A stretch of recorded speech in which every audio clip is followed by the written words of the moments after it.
I've told this story in snippets before, but I've never told the whole thing. So I left the UK when I was 24 in search of adventure. And when I was 26, I found a little bit too much of it.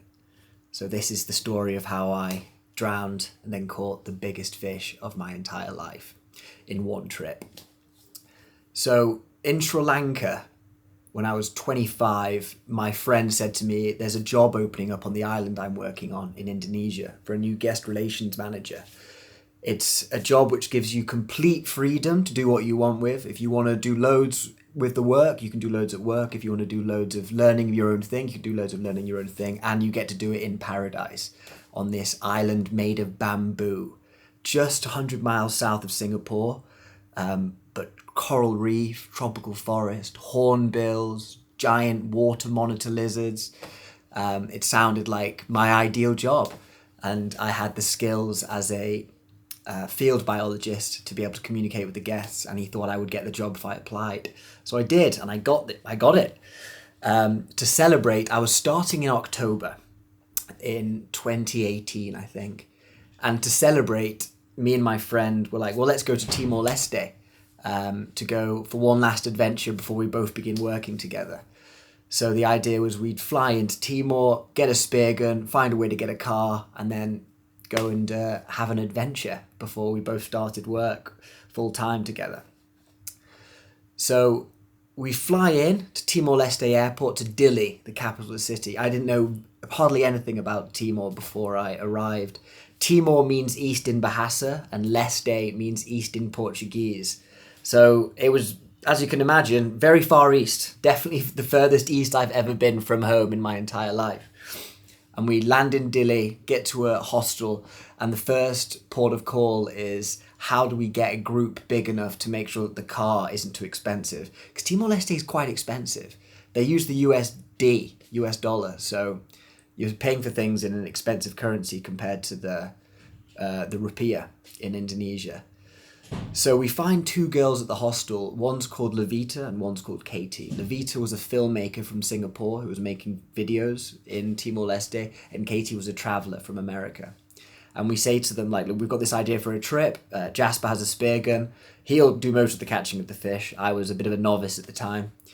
And if you join us, we'll each of us puts in $25. We get the car for $100 a day, and we just take it on this crazy safari around Timor-Leste. We all get to see some cool sights, and we'll be able to provide food with the spear gun because, just an added incentive. We will get fresh fish and lobster and stuff. So the two girls agreed, and we got the car, and the next day we set off on our Timor-Leste safari to go and have an adventure. The first campsite we got to was about 80 kilometers outside of Dili on the northern shore. And me and Jasper, we start researching when the best time to go is for diving, what fish we can expect to catch. And during our research, we find out that Timor-Leste has a very strange relationship with saltwater crocodiles, probably the most dangerous crocodile in the world, one of the most dangerous predators, this prehistoric murder machine. And we find out that in the culture of Timor-Leste, they see themselves as like the children of the crocodile. They refer to the crocodile as their grandfather. They think that Timor-Leste, the legend of the island being built or being created, is about a crocodile that becomes an island to house his people. So they don't cull them like they do in Indonesia. And for that reason, they've got big numbers in Timor-Leste, and people get snatched all the time. People, all just from fishing boats, bang, you'll get whacked. Luckily, these are mainly on the southern coast, but there were still incidents on the northern shore. So there was a chance that we were going to go spearfishing in and bump into a salty, who are very territorial. They mostly won't kill you for food, but they'll come and just crunch your skull because you're in their territory. So already that's not great for your heart rate, because with spearfishing there's a few things that you really need to focus on. Number one is your breath, and number two is trying to stay calm. So if you've got a low heart rate, oxygen won't be racing around your blood and you won't use it up too fast. And I already still was a novice, so I was already nervous. But on the first morning of the trip, after we'd had a few whiskeys to celebrate the night before, Me and Jasper wake up bleary-eyed. We've all bought these mosquito nets to sleep on the beaches with. And we say to the girls, like, right, we'll be back in a couple of hours. Hopefully we find some fish. And we go and put our fins on by the shore. We have the gun all set up. It's all rigged up. Jasper's an absolute expert. He's been spearfishing since he was a boy in Kenya. And we swim out. We swim out to the drop-off. It takes us about 10 minutes just kicking straight out because the drop-off's about 100, 150 meters out to shore. It's a long way. And the waves were crashing over. And we've got all our gear. So we push out and it's about 1 meter depth the entire way. And then we get to the drop-off. And that's where it goes from 1 meter depth and it just goes 20, 25 meters all the way down. Just this wall of coral and life. And the further down you look, the bigger the fish got. So at the very bottom, there were these shadowy figures just curving in and out of the caves. So that's where we had to get to the bottom of the drop-off. So Jasper breathes up at the surface, not hyperventilating, crucially. And then he goes down. And I just see his fins just slowly descending like this, deeper and deeper and deeper. And this line attached to his gun is going all the way up to our float at the surface. So that if you shoot a big fish, the gun doesn't get pulled into the deep and he loses it. It's attached to this big, like 30-litre float. And he goes down and he flattens out his body against the sand and he's pointing the gun at the base of the coral cliff into these caves. And then eventually I can see him stop moving and then just start pushing his hands out further and further until he's at full extension. And then the spear just vanishes and puff of sand. All the fish jolt, like every fish in the reef jolts because they feel the shockwaves hit them. And then I see him pulling on the cord and I know he's got a fish because he rarely misses. And he pulls it out and sure enough on the end of the spear, I can make out just about that he's got a fish. And he swims it back up to the surface, takes his knife from his knife holder on his leg and then dispatches it, ties it to the float and then hands me the gun. He's like, right, your turn. He said, there's another one down there, big coral trout sort of thing. So he passes me the gun and I begin my breathing. Now, because I'm nervous and I've never really understood the full dangers of hyperventilating when free diving, it turns out that what I was doing was sealing my fate in a way. So I was breathing like this through my snorkel. I wasn't taking like normal. You're meant to take normal breaths, not even like deep, slow breaths, just normal breaths. And maybe the last one or two, you just completely fill your lungs and then you go. I was hyperventilating. And what happens when you hyperventilate is your oxygen level stays pretty much the same, but your CO2 level drops every time you hyperventilate. And it's actually your CO2 level rising, which gives you the reflex to breathe. That's what tells you that you need to take a gulp of air, is your CO2 level coming too high. And then you're like, I need to breathe. But when you hyperventilate, you drop it to an unnatural level. So it means that it never sort of crosses the oxygen level. It means you can just pass out without your body even telling you that you need to breathe. And that's the situation I put myself in. So after about 3 to 4 minutes of breathing like this, I just think, right, let's get to the bottom of this cliff. I duck dive, go down. I remember just seeing the life on the wall as I was dropping down. It's a very strange way of viewing the world, completely upside down, looking at a coral wall. And you see all these fish like darting in and out of anemones, clownfish and butterfly fish. It's beautiful. One of the most beautiful places probably ever been. Just this pulsating wall of life and eyeballs looking at you. It's magical. And then I also felt great because my body was telling me I felt like an aquatic mammal, like an otter or something.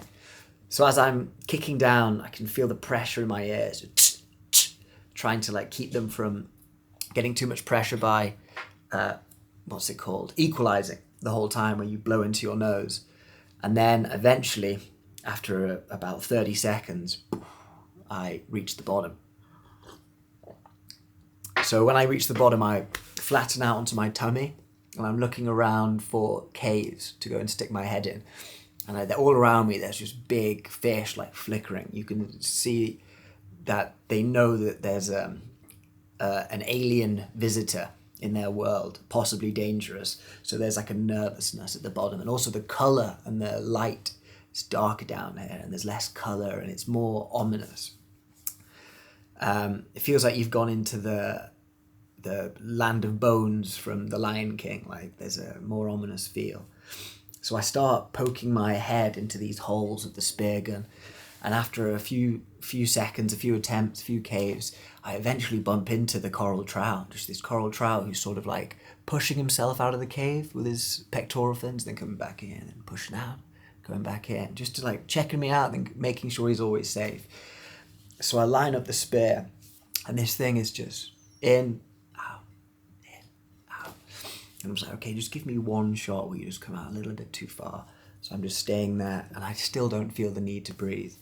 And by the time that by the time I pull the trigger, I've been down for at least 2.5 to 3 minutes, just waiting.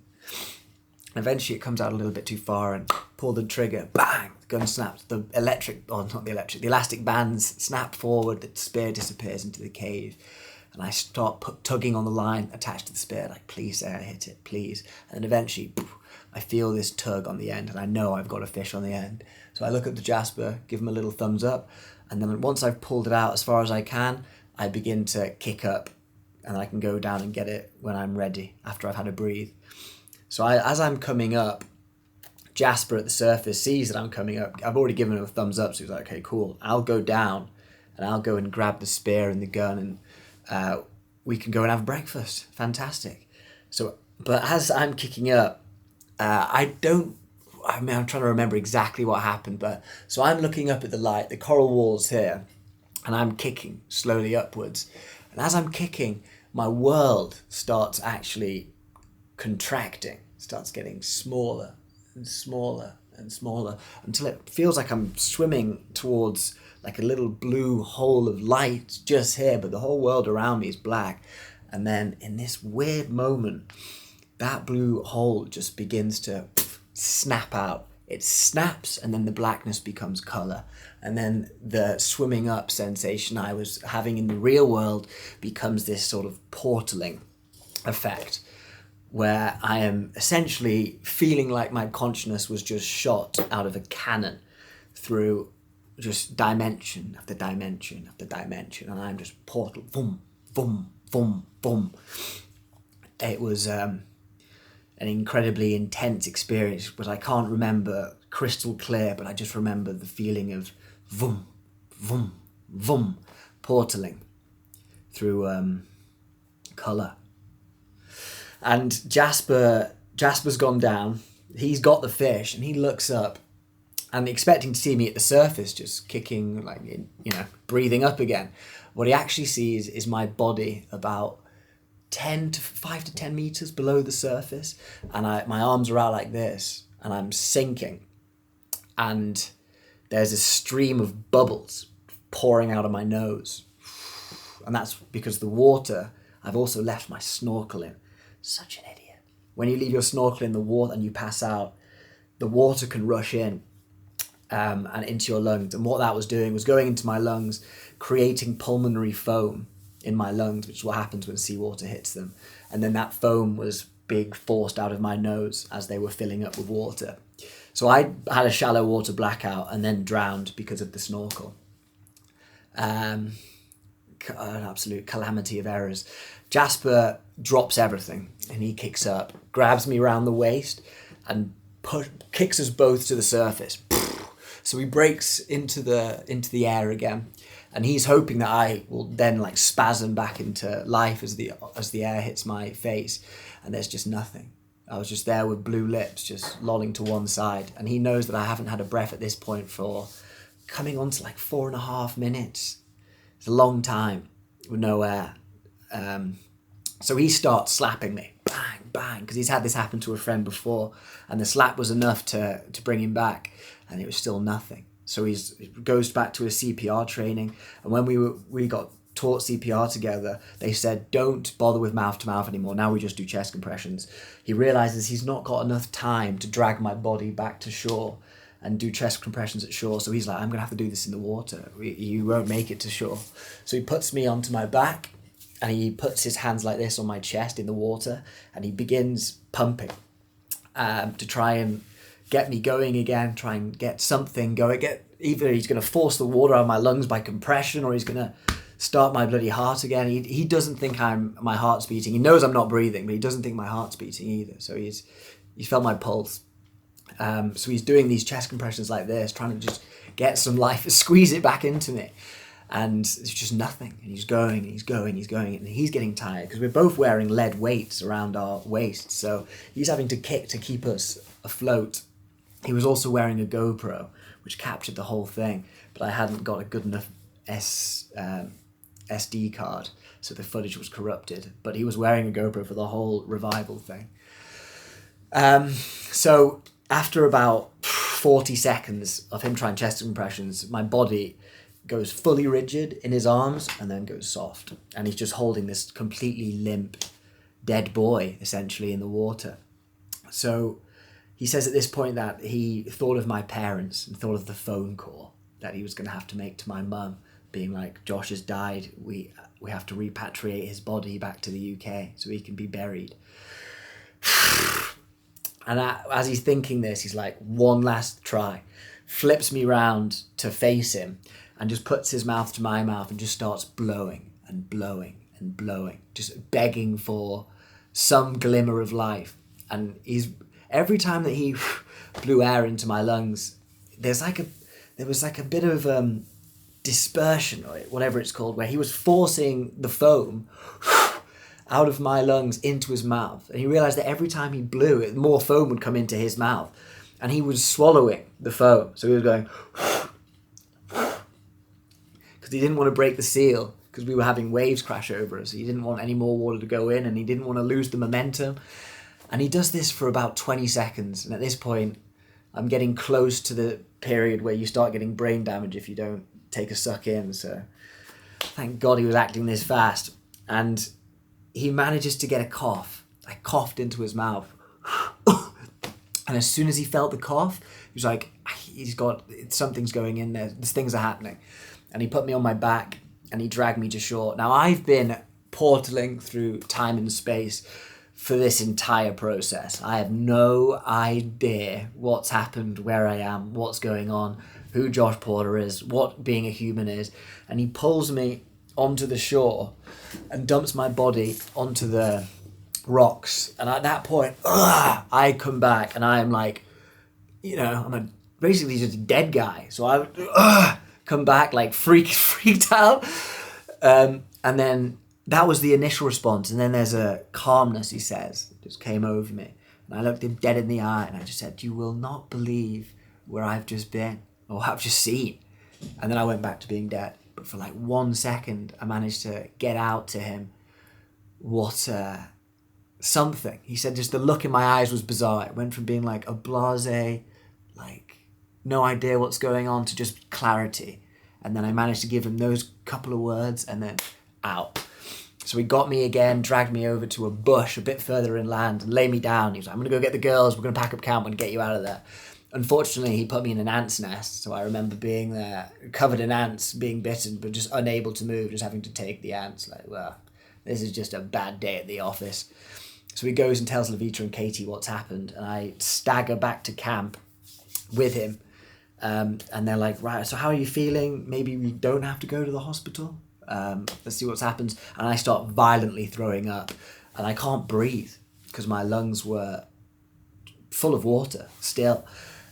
So I was now in danger of something called secondary drowning, which is where you get saved from drowning, but your lungs are so impaired from water that you can't take in enough oxygen and you drown on land. So at this point, they realise it's serious. Everything gets thrown in the car. They put me in the front seat and I'm struggling to stay conscious. And Jasper drives at about 100 kilometres per hour to the nearest medical facility, which was a place called Baucau, another city in Timor Leste, which had a medical centre. My knowledge of the drive is I just remember my head lolling from side to side in the front seat. The girls trying to like keep me up like this, keep my airways nice and open, and slapping me. I remember them slapping me regularly, being like, stay awake, Josh, stay awake, stay awake. And I'm just like, and Timor Leste is just zipping by out the windows, just these little flashes I can see of these very dry, dusty little towns, fishing villages, dogs, octopuses for sale, just flashing by. Still sort of feel like I'm in a dream. Then they get me to the Baokou medical facility, and I remember like coming out of the car, like holding my chest, like it felt like fire in my lungs. Just every time I tried to breathe, it was painful. And I walked into the medical facility to this random white boy waddling in, holding his chest, and everyone's there like, what is going on? And then they point me to a bed, put me down there. Jasper tells them, look, he's drowned, needs oxygen probably. He put me on this oxygen tank, and then snap, back in the room again. I just felt like I felt alive again, felt like myself again. I just wasn't getting enough oxygen without the tank, and then the 100% oxygen, boom, I was saved. This nurse comes over and takes some details of what's happened. She's like, okay, we're going to x-ray you and see what's going on in your lungs. So they took me, I was x-rayed, and she held up the thing and was like, yeah, that's your lungs full of water. So we're going to have to keep you on the oxygen tank, but we don't have a respirator here in case your lungs fail. We can't keep you going if they do. So we're going to have to get you to the Dili capital city hospital where they have a respirator just in case the worst happens. But there is a plane here with a guy who was doing a delivery, so he can take you back. You can claim it back on insurance, but the doctor wants to put a catheter in you. And it was like, okay, why? The liquid's all here. There's very little down here. I've just come out of the sea. I mean, you know when you normally come out of the sea and it's a bit smaller? Try dying than coming out of the sea. It's pretty much non-existent. It was pretty much internal at that point. And I was like, oh, I don't like the look of this. And then Jasper's looking at me like, well, bud, this is you can't really back out now. It's written in the stars. You need to do whatever they say so we can get you to Dili. It's like, okay, I guess, well, let's have a catheter then. Let's go for it. And this guy comes walking in with this thing that looks like it's out of the 1960s. It's got a tube which is about as big as my little finger. And he's like, I'm putting this in you. So I pull down my pants and look out the sorry thing between my legs. I just think, you're not getting that in there, buddy. Maybe not even on a good day you'd get that in there. And he grabs my todger, gets this tube, and apparently you're meant to use lubrication when you're putting in a catheter. But this particular nurse in Timor Leste didn't think that was necessary. And he starts stuffing this thing into my todger. And I was screaming in the first second, just, wah! And I just see this little iPhone camera come over the curtain as Jasper begins to document the entire process of me being, my willy being force-fed a hose pipe.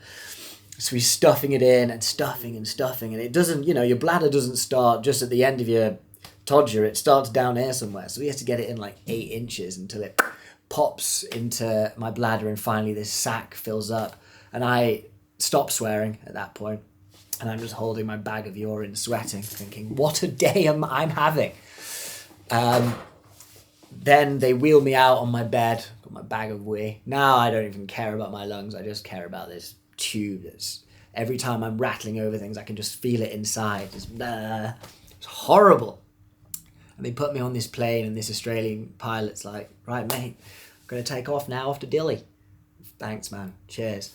So they take off, and it's probably around 3 o'clock in the afternoon at this stage. It's been a long day.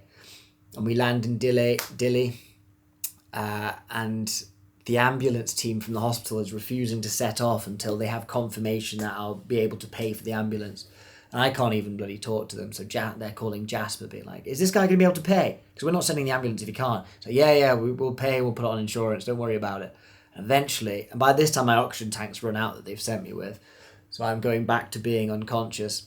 And eventually the ambulance team turns up, they bundle me in the back, get me to the hospital, bust through the door, and the waiting room or whatever it was like 100 to 150 people there, all just this sort of room of sadness, and people just, no one's happy when they're in hospital in the evening or wherever, but it was just it was a pretty grim sight. And I'm rolled in there holding my bag of pee with this tube coming out of my boxers. And then a doctor comes over to me. He's like, what's happened to you? It's like, I've drowned. It's like, you've drowned. Have you got your x-ray? He's like, yeah, here's my x-ray of my lungs. He's like, we're probably going to have to do another x-ray, see how they're going. And I was like, can you take out this tube? He's like, what? Why have you got a catheter? I was like, I don't know. Someone thought it was essential. So yeah, we can definitely take that out. Nurse, bring over the curtains. So this nurse comes with this curtain that they can pull around my bed. Because I'm just lying there in my pants in front of all these people.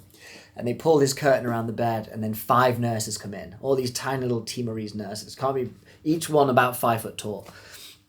One of them's holding a bucket. One of them's got a sponge.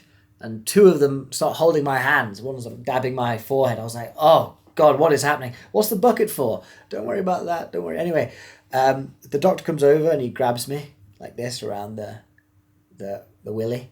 And then he grabs the tube. And I'm just waiting for this moment. Like, what is this going to feel like?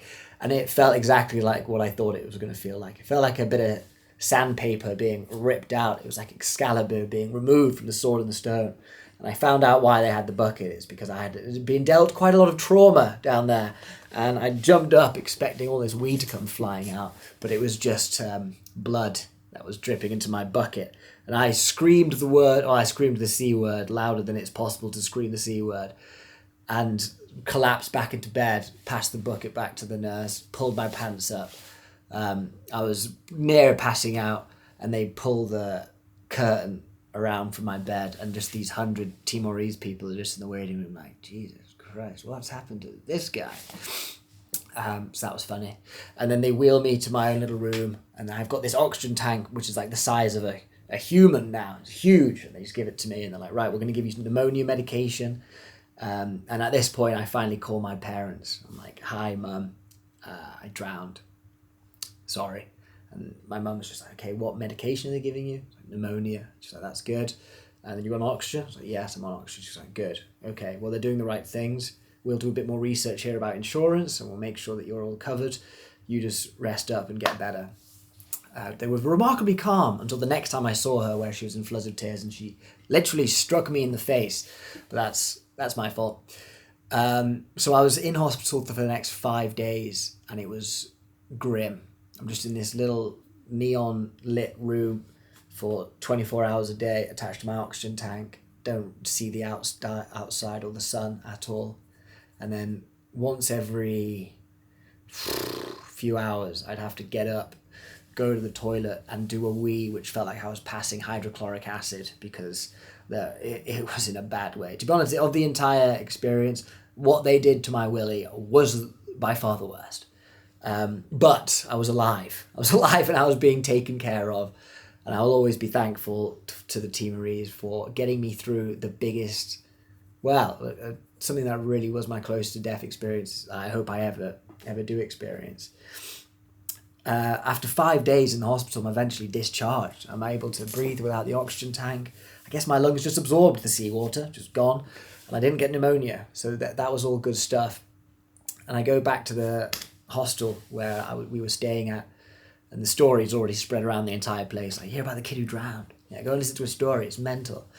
And I'm sort of just chilling there, relaxing, trying to just eat as many Burger Kings as I can in a day. They were 2-for-1 Whopper deal in Dili at the time. And then Jasper returns with the girls. And he's just got this wild look in his face. He's like, how are you? Are you good? It's like, yeah, I'm better, man. I'm doing better. He's like, that's fantastic. That's fantastic. Anyway, we've got to go back out there. So what do you mean? He was like, I found it. Elysium. So what do you mean? He was like, if you drive to the end of Timor Leste, there's an island called Jacko. And I saw things there, man. I saw unbelievable monsters in the deep that you wouldn't believe. Just these shoals of 50 to 60 kilo dogtooth tuna were pooling around me. He's like, do you know how rare a dogtooth tuna is? That's the peak of a spearfisherman's paradise. You can catch one. You can catch one, Josh. It's like, I don't know, man. I've not had the best time of spearfishing of late. He's like, no, we can do it. We can do it, but you have to come back with me. It's Elysium. And I was like, okay, man. Are any of the girls in? He's like, Katie's in. Okay. So within a few minutes, he convinces me that I need to go with him and check out this island in Jacko. He's like, Timor Leste is we're not finished with it yet, bud. Come on, let's go. So we pay for the car again. We extend the rent we're having on it for like another 5 days. And then Katie's in again. And I find myself the next day driving back to the place where it happened and then driving further along the coast. So we drive this time we get about 150 k's along the coast, find another campsite. And then we sleep the night. And then in the morning, Jasper's like, right, there was loads of lobster here last time we were here. So you're going to come with me. We're going to go get some crayfish for breakfast. And I swim out there and I'm trying to like build up my confidence again. So crayfish hunting with a spear gun, you don't have to go lower than about 3 meters. They were everywhere, just these antennae poking out of the rocks. And he gave me the gun. And he was like, okay, get down there, shoot the crayfish. We're going to start rebuilding your trust in yourself in free diving. See how you can hold your breath for. So the doctors definitely told me that this was not a good idea to be holding my breath. But okay, went down, shot a crayfish straight through the head, pulled it out. Fantastic. We have breakfast. Jasper got loads more, 3 or 4 more. And we pulled out this haul. And I made crayfish burgers for breakfast with avocado. I could feel myself like relaxing a bit and thinking, oh, thank God that, I've got some of this adventuring in Timor Leste and I didn't just come here, drown and have a tube shoved down there. It's actually now been, at least I've had some adventure, but I wasn't expecting what came next. And then after we have our breakfast, we pack up the car and we drive again. He's got one thing in his mind. He doesn't want to stop for any sights or sounds. He wants to get to Jacko, this island off the coast. So by the 2 days of driving, we get there and he organises a boat for the next day. He's like, right, fisherman boat, we'll take you out there. We'll give you the catch and we'll also give you some money.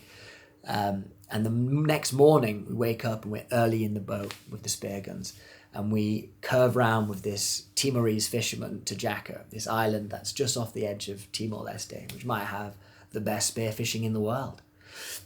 And we get to the drop-off, and I'm looking at Jasper, and by the time we barely stop the boat, and he has launched himself off the edge, and he's already dived down. And you can just see him disappearing with the float line, and you see his camouflaged spear gun suit, his dive suit, and he's down there for about 2 minutes, just waiting, me and Katie. And then his head just broaches the surface with this cord he's pulling on. And I put my mask on and stick my head under the water, and there is just this massive, like 50-kilo tuna skewered on the end of his line, completely stone dead already. He's shot it straight through the spine. And as he's pulling it up, he goes, Jesus, look at this. And I put my head underneath, and there is something that we think is just a shark. It's like, shark. Things come darting out of the depths to come and have a look at this fish. Because obviously as you're pulling a fish in, it's doing this and it's flashing its silver underbelly everywhere as the sun's hitting it. And we were just attracting all of these monster dogtooth tuna. And this one came in that must have been over 100 kilos. And Jasper looks at me and he's just like, did you see that? I was like, I saw it. He's like, we're going to name that. It's like, what are you going to name it? It's like, that one's called Bernard. We're going to try and shoot it today. And Jasper pulls up the tuna, dumps it on there. I'm just looking at this. Already the boat's just covered in blood. And I realise what sort of day this is going to be. Now, throughout the day, I really tried to get down there. I got down to like 10, 15 metres. And it was a combination of my lungs being not 100% and also just the thing in my mind. I drowned. I was trying to overcome that psychological trauma. And I got a few rainbow runners. I didn't get anywhere near low enough, deep enough to catch a dogtooth. And like the rainbow runners I caught were like this big. They were big. But I just was too tired. So I said to Jasper, I'm dying. I was like, I need to go and sleep under a coconut tree for a bit, I think. I was just exhausted. He said, go for it, man, go for it. So I go to this coconut tree and I put my head against it. And within seconds, I'm unconscious. And the next thing I hear waking me up is Jasper screaming from the shore. She goes, yes! It's like, Jasper? So I walk down there and he's just holding this Spanish mackerel, which is pretty much as long as he is. It was just a horse of a fish.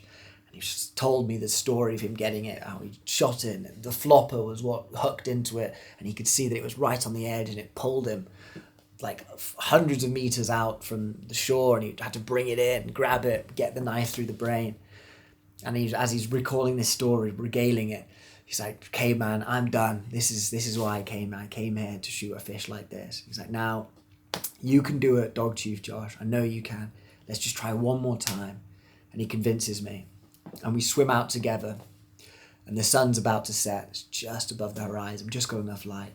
And he gives me a gun. He's like, just take your time. Just go down there, see what happens. took the gun, I tried to breathe up as calmly as I could. And then I duck dived, went down, and I could feel as I was getting to about 10 meters, I'm approaching the reef, and I'm like, I can't go any further than this. I'm just going to flick up and see if there's anything here. And I come and bring my body horizontal, and to the left of me, I just see this like a torpedo sort of aiming at me. It's like, whoa, what is that? But it's far enough away that I don't see the true size of it. And because it's face on with me, I'm not taken aback. It's just this thing that's approaching me like this, slowly, just checking out this weird visitor to the depths. And as it comes to me, it flicks broadside, and I'm like, holy shit, that's the biggest fish I've ever been close to with a spear gun. It's one of the biggest fish I've ever seen. It wasn't Bernard from before, but it was a monster. It was a dogtooth tuna that you should not find at 10 meters depth. But this was the island of Jacka. This was why Jasper thought it was Elysium. And as it comes, I sort of, like, subconsciously am raising the gun up, like just in awe of the moment that I am experiencing. This thing it came to within about 3 meters and then flipped sideways and was just watching me, just completely still, so chilled out. And I just bring the spear to where I think it's going to be. And then it's like everything's just still. It's this perfect moment. There's no waves, the last lights of days coming through the sea. You can see it like just sparking off it. And I have a moment where I just either pull the trigger or let it go. And I pulled the trigger. I'm not sure how I feel about it now. I feel like that was like a gift from the ocean gods, being like, here you go. You got back in and you tried. But it was up to me where I pulled it. And I pulled it. The spear went straight through this thing's body, hit it sort of in the mid. It wasn't a headshot or anything, hit it in the midriff, and I just missed the spine. I didn't stone it. And there's a moment of like calm, even after I'd shot it, where both of us were sort of waiting to see what the other one did. And then this thing's tail just starts going, and then just vanishes. And the gun gets wrenched out of my hand. Instinctively, the green bit of cord which is attached to the float, I just grab onto that to be like, no, come back. My hand just ripped through, just blood on my hands immediately. This thing was motoring. So I swim back up to the surface and I go, what was that? And Jasper goes, I think you've lost my gun, mate. It's like, that thing is gone. We see the float just zip past us at the surface, and this thing has dived down into the reef, and the float is being pulled down pretty much halfway, and he's trying to bring it down. And if you bring the float down, it can pop, and then you lose everything. So me and Jasper are holding onto the float at the surface, getting pulled up and down, bouncing up and down. I look down with my goggles, and I see that this thing is about 20 to 25 meters down in the reef, just thrashing around because it's got caught up by all the coral. And then Jasper looks at me and he's like, right, I'm going to try and get down there and bring it out. He pushes down, he swims down while I'm trying to keep the float up, and I'm watching the whole thing like, please, please, please. And he goes down and he moves some of the dead bits of coral out of the way, and he sort of makes a hole for this thing and then pushes it upwards to me, and I just begin pulling as hard as I can. And then he joins me at the surface, and both of us are pulling on this thing, just thrashing around, swimming, but it's losing strength. And then eventually we pull it to the surface, we get a knife into its head and we put it onto the boat. We pull ourselves in, we sit there, Katie's there, just looking at the thing that we've just caught, and the sun's setting. None of us can quite believe the closeness of that moment to what it would be like in a movie. Like, that shit just doesn't happen in real life. And me and Jasper were just panting at each other, and Jasper was like, that is the reward, mate. You got back in. No, that's a dogtooth tuna, Josh. That's a dogtooth tuna. I was like, holy shit. And I remember picking up this thing on the shore. And normally the trick is you hold your fish close to the camera to make it seem bigger, but I basically had to cuddle this thing to even hold it. It weighed so much. And yeah, that's basically the story. That's how I drowned, got a catheter, and then caught the best fish of my entire life. And I don't think I'll catch anything like that again. I'm a much better spearfisherman than that, but that was a special moment from Timor Leste. And that moment the drowning, I was trying to think how life changed before and after it, because there's a distinct difference in who I was as a person before and after that. It was difficult to figure out at the time, but it became clear afterwards what had happened. So before it, I had all these planned, what I wanted to do in terms of becoming a storyteller and writing books and making videos. But there's a distinct line between 26 before the drowning and after the drowning moment, where things actually started happening. I started viewing my time in a different way, not as this thing which was I had loads of, but something which can go in an instant, not just like a slow dribble out and then you're done, but like can just go. So I started using my time more for creating things, more towards things that I really wanted to do. And I started making videos, I started writing scripts, I started filming things around me that I found interesting, and my life changed. In the 5 years after that moment, my life changed so much on a trajectory that I could have only dreamed of. And I wonder how much of that was down to the drowning being the slap in the face, like wakey, wakey, sunshine. You're not going to be here forever. What stuff do you want to do with your time here? What's important? So yeah, use your time well, folks. And then I started going on adventures more with Jasper. And that's it. Now I drive a tuk-tuk around the world with my friends. I'm going back to South America in 5 days. And we're going to get our tuk-tuks from Bolivia, drive them over the Andes, try and get them to Ecuador. And then I'm very excited to try and go to the Galapagos Islands. So we'll see how this goes. I'll keep this series going as well. This is going to be like a video diary I do on YouTube throughout the trip. So if you want to follow along, I'd really appreciate you subscribing, leaving a comment if you enjoyed, and I'll see you in the next one.